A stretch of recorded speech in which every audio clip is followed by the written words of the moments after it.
This is the most expensive script in Hollywood history, sold for an astonishing $4.5 million. You might wonder, with Hollywood blockbusters costing hundreds of millions, is $4.5 million really that expensive for a script? But consider this. Even iconic films like The Shawshank Redemption, The Matrix, and Forrest Gump had scripts that cost only around $1 million. That puts this price tag into perspective. It's truly outrageous. To ensure the film's success, the producers not only shelled out a fortune for the script, but also brought in the incredibly popular Oscar-winning actor, Denzel Washington, as the lead. After spending over $180 million on production, the film was finally complete. Now, let's dive into what made this script so incredibly valuable. One day, to celebrate Mardi Gras, the U.S. Navy plans a festive party for its personnel and their families on a grand cruise ship. Everyone boards with high spirits. Unexpectedly, amidst the joyous atmosphere, a security guard patrolling the parking area spots a suspicious vehicle. It looks dilapidated, riddled with bullet holes, and even has its license plates removed. As he approaches for a closer look, disaster strikes. The car is packed with bombs, detonating and obliterating the entire ship. Though rescue efforts are swift, over 500 innocent lives are lost. As a senior agent with the Bureau of Alcohol, Tobacco, Firearms, and Explosives, Doug naturally becomes the lead investigator. Upon arriving at the scene, he's struck by a strange sense of deja vu, as if he's not only been here before, but has personally experienced this horrific scene. With no time to dwell on it, Doug immediately begins his investigation. He quickly finds a blue fragment with a fuse nearby, appearing to be a homemade detonator. Under the bridge, he discovers remnants of the bomb's explosion. All signs point to this being no mere accident, but an organized, premeditated terrorist attack. After examining the surrounding area, he spots a highly suspicious figure on the bridge. However, the lone video footage is insufficient to identify the person. Beyond this surveillance video, he finds no other useful clues. Back at his office, a frustrated Doug is handed a phone number by his colleague, who playfully suggests a sexy-voiced woman called, asking if Doug was tall, dark, and handsome, implying she might have a crush on him. Doug dismisses it, assuming it's someone with a tip about an explosion. He dials the number, but it goes unanswered. He leaves a message, stating his identity and contact information. Meanwhile, another colleague informs Doug that police found a unique female corpse at the scene, unidentified. She's neither Navy personnel nor a family member. A forensic examination reveals her time of death was before the explosion, immediately raising Doug's suspicions. He rushes to the morgue. Besides the charred remains, the victim is missing her left earring and all fingers on her right hand. Her mouth also shows signs of being taped, clearly indicating kidnapping and murder. This explosion case is far more complex than it appears. The more Doug looks at her, the more an inexplicable sense of familiarity washes over him. He feels he's seen this deceased woman before, and the feeling intensifies into a strange reluctance. Doug is perplexed by these recurring feelings but pushes them aside, prioritizing the investigation. He needs to solve this case quickly. If the killer disposed of the body in a bustling port, the only explanation is that they knew an explosion was imminent. This strongly suggests the killer is the mastermind behind the explosion. The car filled with bombs also belonged to this deceased woman, indicating a crucial link between her and the blast. Soon, Doug identifies the familiar-looking woman as Claire and heads directly to her home to investigate. Upon entering, Doug finds letters on her refrigerator spelling out, "You can save her." This immediately confounds him. What could it mean? Searching further, he discovers blood-stained clothes and gauze. He habitually checks her phone messages, finding a friend's message and a message about selling her car. But the final message leaves him stunned. It's his own voice. The woman who called him earlier was Claire, and she tried to reach him before her death, though Doug is certain they've never met. The complexity of the case clearly exceeds his investigative scope. A helpless Doug hands over his findings to the FBI, highlighting the connection between Claire and the explosion, hoping they can uncover the truth. As he's about to leave, he spots his best friend and colleague, Larry's, car outside. All the cars outside were towed from the explosion site, confirming Larry's death in the blast. Doug is overwhelmed. Larry was supposed to be on vacation, so how could he have been at the scene? Shortly after, the FBI unexpectedly invites Doug to join a special department. This explosion is their first case.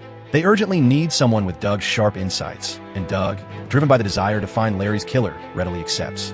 Doug is taken to a secret base. It turns out this department possesses a black technology. They can rewind and view everything that happened in a specific area over the past 4 days. This playback allows for arbitrary camera angle changes, but can only be viewed once. They need someone like Doug to ensure the mission's success. Doug is astonished by the clarity, fluidity, and adjustable perspectives of the sky he's seeing, almost asking what brand of surveillance system this is. But they refuse to reveal more, and Doug refrains from pressing. Although they can review the explosion scene from 4 days prior, they initially find nothing. They decide to find a breakthrough through Claire, whose private life is fully exposed under the surveillance. Yet, even after extensive observation, no clues emerge, and Doug feels an indescribable sense of familiarity when looking at Claire. Meanwhile, Doug's colleague calls, stating a large number of Doug's fingerprints were found in Claire's home. Doug is baffled, as he clearly wore gloves during his investigation. Just as this interlude ends, the Claire on screen seems to sense she's being watched. Doug assumes the killer has appeared and immediately switches angles, but finds nothing. Did Claire sense the surveillance? Fortunately, technicians finally detect an anomaly. Claire receives a call about selling her car and gives the buyer her home address. The FBI quickly traces the caller's location to a public phone booth, which is outside the Black Technology surveillance range. They're forced to use ordinary surveillance footage near the phone booth, ultimately finding a blurry, suspicious figure. Though the face is unclear, a bag carried by the suspect catches Doug's attention. He immediately has it compared with a bag found on the cruise ship using identification systems. Sure enough, it's their prime suspect. At this moment, Doug seems to understand something and suddenly fires a laser pointer at the screen. Incredibly, the Claire in the past reacts to the laser beam. Immediately after, the entire base experiences a power outage. Doug is furious and demands an explanation. Why did a real-time laser appear in a 4-day-old surveillance image? Realizing they can no longer conceal it, everyone confesses everything to Doug. The so-called Black Technology isn't surveillance at all. It's a link to a time wormhole. Monitoring other timelines is just its most basic function. Upon understanding the principle, Doug immediately deduces that since these are real events and a laser can pass through, why not send other things through? Perhaps clues related to the explosion? The technicians deem it too dangerous, potentially disrupting the space-time continuum. However, with Doug's persistence, they decide to experiment with a note. They transmit all information and clues related to the killer back to Doug from 4 days ago. As the machine operates, half the city's power drains. Fortunately, the note is successfully transmitted. Unfortunately, Doug left work early that day and didn't receive it. Instead, his colleague Larry found it. Skeptical yet curious, Larry decides to investigate alone. Upon arriving at the scene, he's shot dead by the killer. Doug finally understands everything. In the original timeline, the killer intended to use his own car for the bomb. But because of their cross-temporal warning, Larry engaged in a struggle with the killer, leading to Larry's death, bullet marks on the killer's car, and preventing him from infiltrating the cruise ship. This forced him to find another car, inadvertently drawing Claire into the events. The technician explains that timelines influence each other, and their interference caused uncontrollable shifts. However, this time, the killer's true identity is finally confirmed, and the police swiftly apprehend him, also finding homemade bombs at his residence. Doug goes to the prison to interrogate the killer. His motive turns out to be seeking to prove his worth and retaliate against the government after being rejected from military enlistment. Even now, he remains stubbornly convinced he did nothing wrong. Doug finds him irrational and advises him to prepare some lube in prison.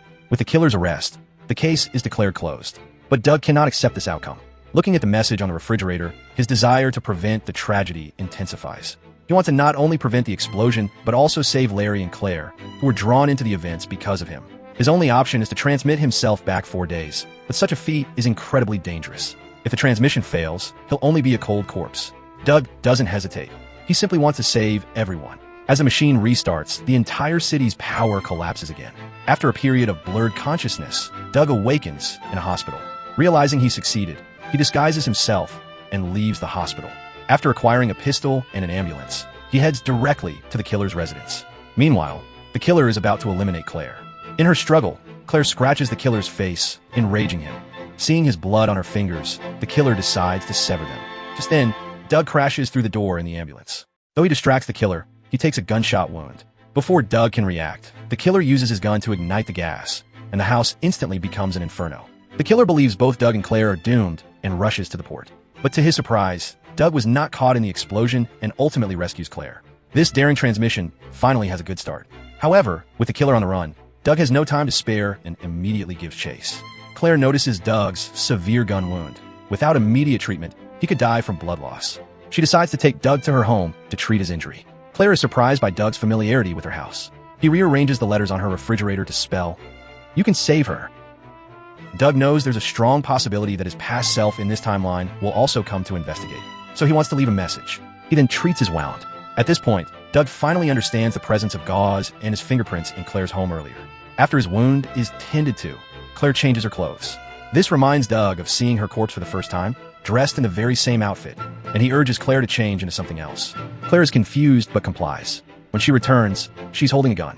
She demands to know who Doug is, how he knows her home, and why he's so familiar with its layout. Under duress, Doug reveals his identity and tells Claire to call the ATF to verify. This leads to Doug's colleague receiving the call from the woman he suspected of having a crush on Doug. After receiving confirmation from the office, Claire finally lowers the gun. Doug isn't sure how to explain his presence, so he asks Claire, If you wanted to tell someone something very important, but knew they wouldn't believe you, what would you do? Claire replies, I will try. And at that moment, her best friend calls.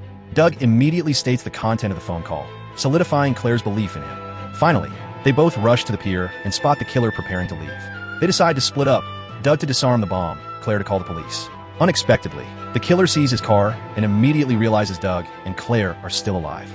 To ensure the explosion's success, he turns back to the cruise ship, an action Claire witnesses. There's no time to call the police now, so Claire directly leaps onto the ship. Inside, laughter fills the air, oblivious to the impending danger. Unfortunately, Claire is spotted by the killer as soon as she boards. The killer ties her up and begins a rampage, preventing anyone from approaching the bomb. Doug, who has quietly sneaked aboard, can only hide. Seeing the captive Claire, Doug devises a plan. He signals Claire to start the car later while he engages the killer in a psychological battle. Having interrogated the killer before, Doug is perhaps the person who understands him best in the world. He vocalizes the killer's deeply held beliefs, leaving the killer stunned for a long moment, unable to believe someone understands him so well. But regardless, he won't let Doug go. Just then, Claire starts the car, floors the accelerator, trapping the killer between the car and another object. Doug fires a timely shot, killing the killer. He then dives into the car, intending to disarm the bomb. However, only 2 minutes remain until detonation. There's no time. Soon, they're surrounded. With no other option, they drive the car into the sea. In the final, critical moments, Doug desperately pulls Claire to safety, but he himself is trapped in the car due to the impact with the cruise ship and remains there forever. A massive explosion engulfs the water surface. Doug has fulfilled his wish. Through his sacrifice, he saved everyone, leaving only a helpless, heartbroken Claire sitting on the shore. Unexpectedly, at that moment, this timeline's Doug suddenly appears and walks towards her. Looking at the familiar figure, Claire finally understands Doug's earlier feelings. She, too, doesn't know how to explain, so she asks him the same question. If you wanted to tell someone something very important, but knew they wouldn't believe you, what would you do? This Doug replies, I will try. Upon hearing the identical answer, Claire finally finds peace. She knows this is the Doug she knew. Alright, that's the end of today's story. If you have any thoughts on this film, please leave a comment below. And make sure you subscribe to catch more videos like this. Thanks for watching, and see you in next one.